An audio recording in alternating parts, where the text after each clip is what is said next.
So this man says he received a rejection notice because the signature on his ballot didn't match what the Chicago Board of Elections had in their system. He said the election is getting down to the wire and he did not want time to run out, so he called me for help. This election is very important to me. When Marcus Waller learned he could vote by mail in the 2020 election, he was relieved. I don't feel comfortable in crowds nowadays with the pandemic. I felt like social distancing in a voting line wasn't feasible, not for me. The retired postal worker says he felt confident in the vote by mail process. So he applied online, received his ballot, voted, and mailed it off.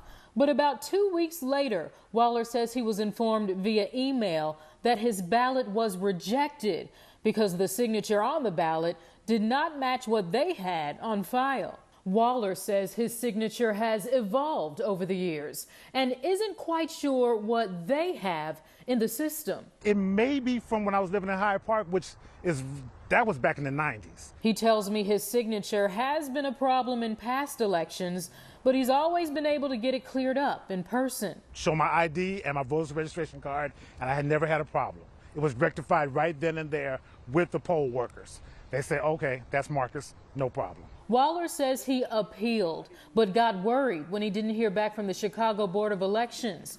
So he called the ABC7 I-team for help. I watch Channel 7 every morning, and I see the work that you've done with other people. I asked Maricel Hernandez, chairwoman of the Chicago Board of Election Commissioners, about the rules on ballot signatures. She told the I-team in part, "Your signature is matched to the one on file with the board. Whether you register to vote in 2020 or 1950, we have a signature on file." She says the signature on file is either what you filed when you registered to vote, what you signed when you changed your name or address, or what you signed when you applied for a vote by mail ballot. For vote by mail, the chairwoman says a team of 3 judges who have been trained by a handwriting expert review your ballot signature. She says in the rare case that there is a question about a signature match, the judges must unanimously rule that the signature on the envelope does not match the signature on file.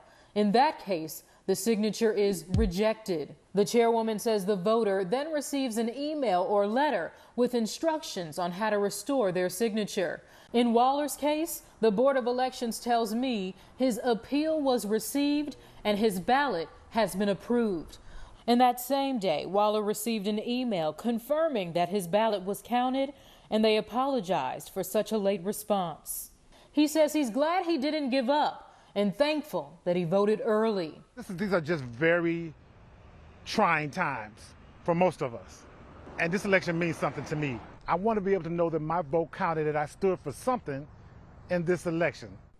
Now, the Chicago Board of Elections tells me that ballot rejections due to mismatched signatures are less than 1%.